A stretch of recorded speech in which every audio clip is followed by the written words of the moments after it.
Assalomu alaykum, hurmatli Shifokor ona kanalining obunachilari. Bugun yana siz bilan uchrashib turganimizdan juda xursandmiz. Yana biz siz bilan bola parvarish to'g'risida. Mana qo'limizda chaqaloqimiz bor. Men hozircha sizlar bilan faqatgina chaqaloq to'g'risida gaplashaman, chunki chaqaloqlar o'rtasida kasalliklar juda ko'p. Nima sababdan? Chunki hali chaqalog'imiz hayotda yashash uchun tayyor emas. Shu sababli chaqalog'imizda parvarish juda ham kerak. Har bir ona, har bir buvi bolani parvarishini bilishi kerak. Biron bir xonadon yo'qki, o'zbek xonadoni bolani yaxshi ko'rmasa. Ularni bolasi kasal bo'lsa, butun oila oyoqqa turadi. Shu sababli onalarimiz epchil, bilimli bo'lishlari kerak va bola parvarishini albatta bilish kerak. Bola bu qanchalik yosh bo'lsa, shunchalik xavfli bo'ladi. Bolangiz agar yoshiga to'lgan bo'lsa, uning dastlabki oylari xavfli bo'ladi. Bolangiz oylik bo'lsa, unda dastlabki kunlari xavfli bo'ladi. Bolangiz kunlik bo'lsa, dastlabki soatlari albatta bolani xavfli bo'ladi. Shu uchun onalarimiz juda hushyor bo'lishlari kerak. Buni go'dakni albatta asrashlari kerak. Buni go'daklik davrida bularga har qanaqa dori bo'lib bularni organizmini zaharlash kerak emas. Har qanday og'riqli ukollarni o'tkazish kerak emas. Har qanday operatsiyalarni o'tkazish kerak emas. Demak, bu onaga bog'liq ekan. Bolaning parvarishi. Bugungi sizlar bilan olib boriladigan suhbatim go'daklar orasida shu yaqin kunlarda, yaqin yillarda emas, yaqin kunlarda juda ham ko'p uchrab turadigan kasalliklardan biri bu paraproktitlar. Parapraktit ikki xil shaklda bo'ladi. O'tkir hamda surunkali parapraktitlar. Ming afsuski, go'daklarimiz orasida bu juda ham ko'p. Bu go'daklarimiz azoblanadi. Parapraktit bu nima? Parapraktit to'g'ri ichak atrofidagi to'qmalarining yiringlashi. Demak, bu juda ham go'daklar uchun xavfli hisoblanadi. Bu kasallikni qo'zg'atuvchilari nima? Stafilokokk, streptokokk hamda ichak tayoqchalari sabab bo'ladi. Bular qayerdan paydo bo'ladi? Buni sababi nima? Buni sabablari anal o'sha teshigi deymiz. Ya'ni to'g'ri ichak atrofidagi to'qmalarning jarohatlari, yo'riqlar va shu bilan birgalikda bolamizda bichilishlar bo'lishi. Bular demak onaning noto'g'ri parvarishi tufayli kelib chiqadi. Onalarimiz bolasini ichi o'tgan vaqtida, bolalar ayrim onalarni kuzataman, ya'ni bumaga deymiz, tualetni bumaga bilan atishadi. Bu mumkin emas, chunki bu bumagalar qattiq bo'ladi va bolani shilliq qavatlari juda ham nozik bo'ladi va jarohat bo'lishiga sabab bo'ladi.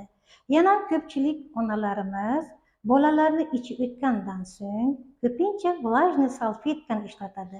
Vlajniy salfetkalarni ko'p ishlatish mumkin emas, chunki vlajniy salfetkalarning tarkibidagi kimyoviy vositalari bolalarni shilliq qavatlarini yoki teri butunliklariga yomon ta'sir qilib va ularni yo'riqlarga yoki bichilishlarga sabab bo'ladi. Yana bir sabablari bolalarimizning ichini ko'p kelishi yoki ichining qattiq o'tishi. Bular ham o'sha yerda yo'riqlar hosil qiladida, o'sha yerda infeksiyalar kirib qolishiga va parapraktit bo'lishiga sabab bo'ladi. Bolalarni bichilishi natijasida ham bu parapraktitlar kelib chiqadi. Chunki onalarimiz ayrimlari kun bo'yi bolalarimizni pampersga saqlaydi. Pampersni ko'p kiygizish mumkin emas, hurmatli onajonlar. Bolalarimizga qachon zarurat bo'lsa, misol uchun siz chaqaloqni xonasidan tashqariga chiqdingiz, mumkin siz poliklinikaga bordingiz, mumkin siz bir mehmonchilikka bordingiz yoki bolani sayrga olib chiqdingiz. Mana shunday vaqtda siz pampers o'qishingiz mumkin. lekin bu degani pampersni har doim bolaga to'qish kerak degani emas, chunki bolaning terilari nafas olmaydida va bichilishiga sabab bo'ladi. Влажный salfetkalarni ham xuddi shunday kerak bo'lgan vaqtida ishlatish kerak.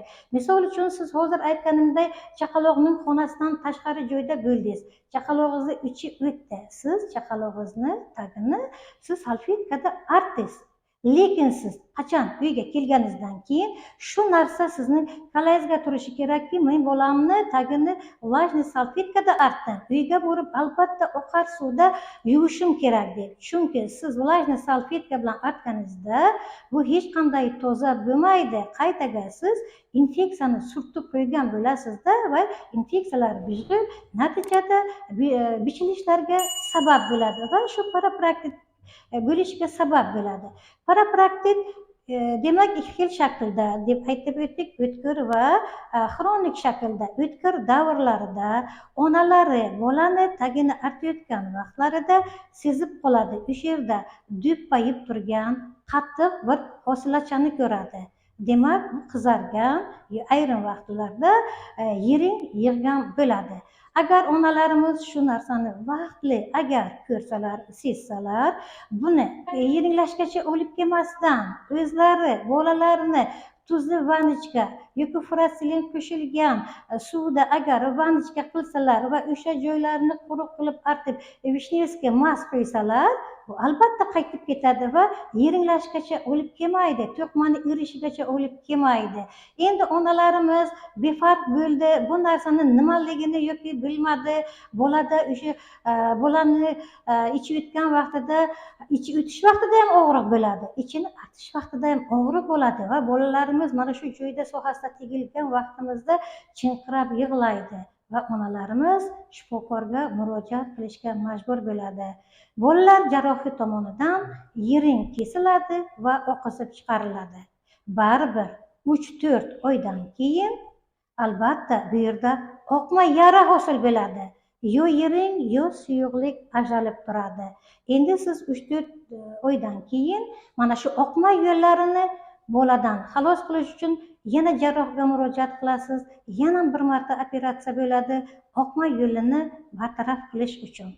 Demak, onalarimiz bolasini tagida ichayotgan vaqtida chiroyli parvarish qilsalar, shu parapraktik degan narsa kuzatilmaydi.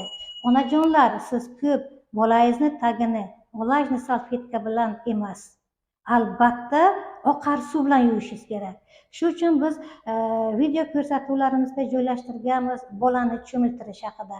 Bolani har kecha cho'miltirish kerak va ichi kelgan vaqtida albatta bolangizni tagini oqar suvda yuving. Mana shundan keyin mana shunaqa parapraktik degan kasalliklar yoki bichilib mana shunaqa boshqa xil kasalliklar kelib chiqmaydi. Pampersni ham ko'p to'qavermanglar.